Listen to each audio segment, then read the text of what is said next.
first off was actually the Napoleon Attack. What is it actually in the game of chess? So this opening is e4, is the white side e4, e5, and queen f3 in move 2.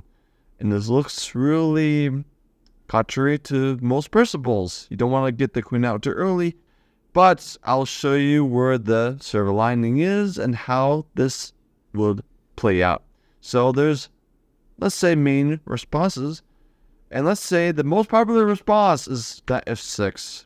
So now we go developing natural moves, so we don't contrarily do this wholly bad for the rest of the game. We have actually a way to get this queen f3 to our advantage for us as white. So we do instead bishop c4 developing, and actually have a plan that's cool is knight e2. Knight belongs here, and we castle this way. That can actually support key points on d4, and maybe something like this one, f5. This is also cool plans, and this game is not over yet. As long as we have a playable position, we're not playing stockfish, we're playing humans. So black goes knight c6 or bishop c5. Let's do the most popular response, knight c6 first. Now we go knight e2, like we planned. We don't leave yet, so they go bishop c5, developing, castling themselves. Well, we castle. Well, we can do castling, but I think you want to do this move first, d3. We can do castling, that's fine, but I think that white's for advantage, we want to be extra careful in this case to compensate the fact that we have danger. Well, d3 is what we recommend is white. So they go usually d6, but if they go knight d4, if you're just really worried about the fact d4 comes in with knight, then we take this guy, pawn takes there, and we castle, and this is a really playable game. If they take the bishop, c3 comes in, the bishop has to move back, and we have a move again, we're already good and better. So they go d6 usually, and we go knight bc3. Why do we delay the castling on the king side? Well, the cool thing is a psychological play in this opening. The Napoleon Attack, we're attacking, but we don't want to reveal where our address of the king is. The cool thing is we don't want to share where the king is going to end up in, and we did get attacked. But we want to attack the king side. Maybe we want a cool castle on the queen side. If you want a castle on the king side, you can do that, but this Napoleon Attack is intact. You want to attack the opponent. So black goes this case, bishop e6 or h6. Let's do the most popular reply, bishop e6 first. So now we go castling. Now we go deciding to go castling because, well, that d4 happens, but as we said before, we take in d4, and that d5 happens. So they go castles, they go c3 for us, and we go after bishop c5. They go bishop e6, we'll just take that off the knight, and they'll be happy for us, and we'll have no troubles at all. We'll be having a good game. And the bishop e5 is coming in, by the way, and there's problems for their long-term game. So bishop c5 is mostly played, and we go bishop e5 as it planned. We're attacking him. We're attacking the black pieces. So they take on the d5 knight with the bishop to basically resolve the fact that we're taking this knight 3 times. They only have one defender. Well, the queen and the pawn, but this 3 beasts too. So they didn't want us about that because bishop takes e5, remove the knight on d5, and after e6 d5, they go h6, saying I want to get rid of this bishop. So we go bishop e2, we go bishop e3, but you know, if you think about it, the bishop will be really mildly, really bearish. This is not attacking, it's really passive. The bishop is trapped like a caged lion. We don't want to do that. If you want to play like Napoleon, you want to have resources to go back in order to go forward. So bishop d2, and now after knight a7, the plan is to go maybe f5, and then knight g5, things timely knight g5, and attacking this way. But now we go ourselves a4. We concentrate maybe attacking and trapping the bishop on c5. So they go a5, they know what's good for them. So we go rook ae1, f5, g3 to make sure that we have stopped that. And also after this point, knight g5, we go queen d2, a hidey hole for the queen. So h5, no problem. We go king h1 to get a pin of the bishop on c5. It's always good to get rid of this, let's say, pesky bishop pin, so that way we can move the f pawn if we need it.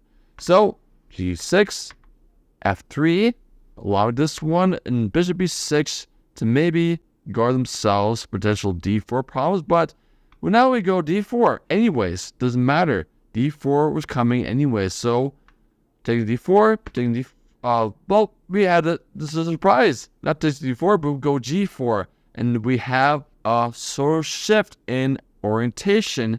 That way we can attack him most effectively. Why do we do d4? Is a question you're bogging your mind about. The purpose is, the secret is, the bishop will go to d3, attack this pawn g6, and actually crash black's position and win the game. So they take on g4 with the f pawn. We take the f pawn to ourselves. h4 to close the, let's say, the king side. But we go rook takes f8, king takes f8. But because they can't take with the queen, you know what? Because it's tethered to the knight on g5, there will be loss and we'll win the game. So that we have to take the king for black. And now we go bishop b3 like we wanted, attacking the g6 pawn. And white is actually a lot better. No pressure. We have the bishop pair. We're attacking the exposed king. Our king isn't safe. And h1 in the bunker. And always attacking black. So this is the first taste of the Napoleon attack. So let's do the sidelines we talked about that we skipped over a little bit. So let's go back and work backwards a little bit. So at this point, we had bishop b6. Let's say if they go a6, saying that there's no bishop b5 ever, we don't have to trade our bishop for the knight on d5. So what we do now is we go h3 to block their bishop b4, and we have a later secret plan. We'll see about that. So after bishop b6, bishop b2, bishop c4, we take the d pawn, at d4, queen e3. It's fine to have this escape square for the queen, and defending the c2 pawn, not allowing this fork a knight. So they go knight e6 to maybe go to f4. We go rook f1. We don't intend to castle kingside now, but maybe queenside. So now a6, they want to go maybe attacking the queenside, anticipating they're attacking the castle queenside. But we're not afraid. We go castle queenside and saying, I'm not afraid of you. We're going to attack you before you attack us. So the f4 is in the frame. So the cool thing about it is, you see this h3 move is actually prompting up this possible g4 push and attacking the king side faster. So this is a cool methodology that if you want to attack your opponent's king in this opposite side castling, you want to be quick and precise and actually aggressive in the sense that we can push the pawns first. First of all, clearing out the king's defenses, and after the smoke is cleared, we pounce on the king and checkmate him. So white goes after black goes pawn takes f4, we go knight takes f4, and they trade off with the knight and the bishop takes there, and queen e7 to try to connect the rooks, but there's really not slowing it down. So rook d e1, after rook f8, we go e5, crashing it right away. So they can take on e5, but we'll take the rook, attacking the bishop and the queen. So they want us to preserve the queen and the bishop, so they have to go queen f8 and not discovering attack, things like that. It'll be really bad if they go queen e6, maybe rook d5, but we can only imagine how the pain will be occurring after queen e6. So queen f8 was played, but now white takes off the rook after knight takes e, because now listen, the knight has to take the rook, not the queen or rook, because if either one takes, let's say the queen takes, then bishop takes h6 happens. A free pawn is in white's hands. They take this one, and the rook will take an f6, and the really travesty will happen to black's position, and maybe we'll have a checkmate, or at least we'll have a material advantage. So that's why black is forced to take with knight on e8. So now we go rook d1, and this is a really deep concept. We'll just show you what it means later on. So after queen e7, we're already defending against rook d8 things, so we're already ahead of the ball game. Now we go knight d5, attacking the queen some more. The queen goes to h4, aggressively attacking her, forces, making sure that the knight can't move because the knight is tethered to the bishop. But now we go b4. We change gears again, saying that I wanted to attack your bishop on c5 all along. So they go bishop f8, they can go a7, but who wants that? But now we go queen e3, and want to put pressure on them. So after this one, I can say with actual clarity that black is actually much worse. Because you see that black's development is no development. The bishop is in the fate, the knight in the 8, the rook is in the 8, and all our pieces are like polymorphic to get over the game, and we have at least an attack, if not winning advantage. So let's go back, way back. Let's talk about what one YouTuber said was the clear counter to this Napoleon attack. He said, well, I'll just do queen f6, and they'll just likely take on f6, and the knight will take on f6, and saying that, okay, we're basically playing white now. We wasted the tempo, but black has initiative, we're taking e4, and black is better, and this white should not play this way. But there's no reason why we should take the queen f6. We should not do that. We should more than that. As a research, we have an actual counterattack. We don't do this. We go position c4. We have things like knight c3, d3, bishop e3, and maybe castle queen side. We don't have to take the queen. If they take our queen, we'll just say, aha, thank you for development, and we have a good game. So we don't take the queen like the YouTuber said. We have the tension of the queens still instilled. We develop and we castle the king side, and eventually the queen will be a burden to them. So this is a really quick side note. Returning to knight f6 after bishop c4. There's actually another one, bishop c5. I want to make sure that we clarify this before we go to the last.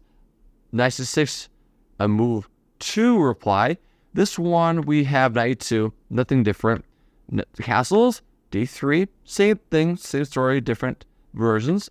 c6, they want to do a Poliziani sort of approach. They want to do a Poliziani, they want to go d5 and crash the center. But now we go bishop g5, saying, not so fast, we'll pin the knight on f6. So after h6, we'll take the knight, take there, queen takes there, but this endgame is totally barbarically bad for black. So we have this cool thing, f4. The cool move f4 allows us to actually, if not lock out the bishop on c8 for the game for a long time, also we can actually have an attack on the king side. But overall, long-term damages of this pawn structure will be only a burden to the black forces. So the light score bishop for black, even though the bishop pair is totally really obnoxiously bad.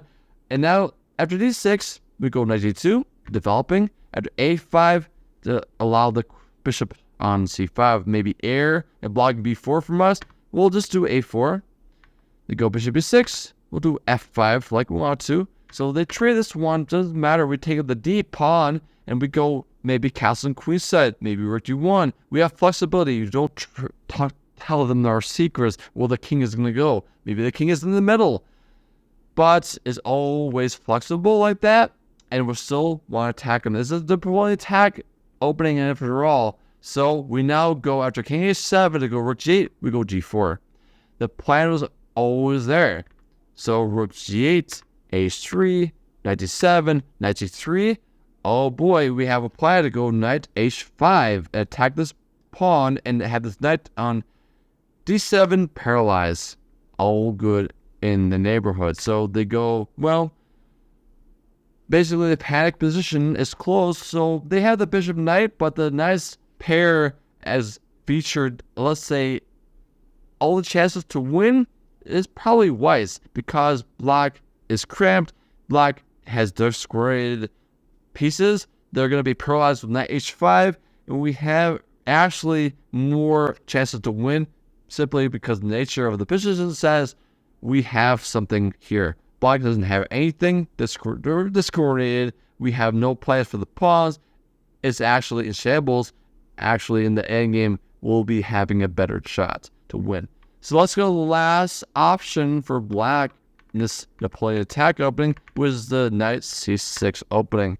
This is the last part, the last chapter of this opening. I'll tell you about this one. So now bishop c4, but let's see this guy. You can do this queen f6 move, like the other one before talked about, but we go c3.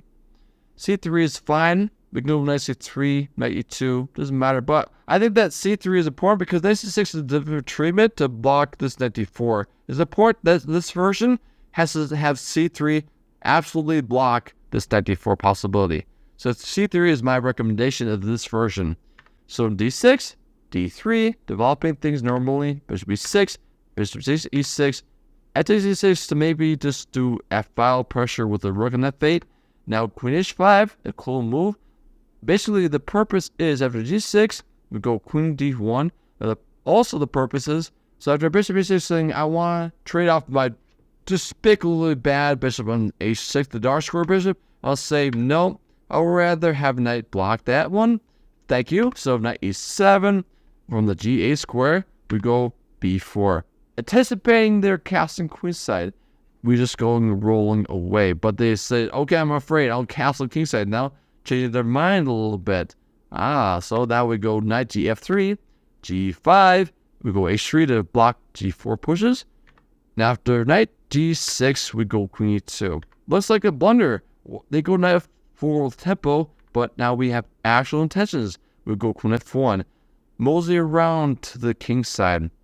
g3 is coming. So after knight h5, anticipating g3, we go g3 anyways. So either now or later, g3 is coming in. So after rook f7, probably try to trade, let's say, triple up the f-file. We go knight h2. They're going to go g4 with knight. This is the point. So after bishop g7, anticipating the incoming not subbable knight g4 move, we go h4. We do, let's say, a really good change a roux. So after queen g6, we go queen h3, a good attacking pressure on the e6 pawn. Now, after, let's say, section g4, we do knight f3. Another change, presto change, So that way, I want to have the open file, so attack your king. That's the Napoleon Attack is all about, attacking the king. So after the bishop f6 move, taking g3 doesn't matter, because if they get g3, then they lose knight happily and will just be happy. So if they're smart, they'll take this bishop f6 move instead. Now we go knight b3. We want this bishop on c1 to do actually something. So after this one, king h8 to maybe go rook g8, shifting the, let's say, motives. We go knight takes h4, takes an h4, queen takes h4. That's nice. So they go knight f6. We go f3. Just looking at the square g4, saying that no retro for the knights with a queen. And you can go rook g8, but have something prepared for you. So they go rook g8. Well, if they go rook g8, we'll go rook h3. There's nothing to be said about this. Nothing special. But they're smart. They go knight g8, which is really seemingly contradictory. But we have this king e2 move. We want to just develop the bishop, and maybe rook g1, maybe tripling up the h-file as well. This is a cool thing we can do. After rook a f8, we go knight d2. Basically, you're probably thinking, why do we go to back to d2? What has changed? Well, it tripped up. Basically, they doubled up on... Well, basically, they doubled up, and we have different plans. So after knight b8, we go rook h2. After knight g7, we go bishop b2. Circumstances changed the position error of pieces, and the knight d2 from b3 move was not actually of reversing our thought process. Basically, we had moved knight d2 to b3 way earlier. If you look back in the video, we did knight b3 way earlier than going back to d2. But the circumstances have changed, therefore the nature has changed, therefore, to summarize, our plan has changed. But nevertheless, the alignment of the bishop and the king is speaking of daily intentions we have. We have this bishop to actually, for the future, pressurize the king. And we'll see how this plays out. Rook g7, rook ah1, tripling up. After knight f6, we go knight f1, queen e8, and now we go bishop c1. So the question is, why do we go back to c1 from b2? Why? You're probably thinking, why? I was just not going to play this opening. This maneuvering is too complicated. Calm down. The circumstances have changed. What has changed? Well, the bishop is b2 was serving to maybe attack the king on h8. But now this thing has changed. They blocked it with a rook and knight. We forced them to block everything up to block the bishop. So we made them do that like a puppeteer. We made them block things in the way. But now, with one move, one stroke, we move the bishop back in c1 to attack the better avenue on c1. And after this one, queen a4, attacking the a2 pawn. Doesn't matter. We just ignore him. We go g4. They could take in e2. Well, they want, but we go king e3 and laugh at their face and think that, okay, your queen is really looking awful suspicious. Maybe a little bit vulnerable. So after queen b1, then go b3. It doesn't matter. We go knight d2 anyway. So this one, queen a1, attacking c3. Again, blinders on. Doesn't matter if the queen is on b3 taking on c3. The blinders on. We're attacking him. The Napoleon attack is in effect. We're attacking him right now as fast as I can. So this point, Black is in trouble, desperately, deadly in trouble. But you know what? The Napoleon attack is playable. Napoleon attack is worth you looking at, and don't have to listen to people on YouTube saying that it's garbage, don't play it.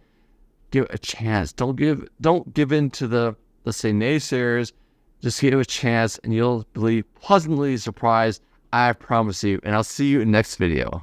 Hey, check this video out to make sure that you get more important information to bring your chess to the next level.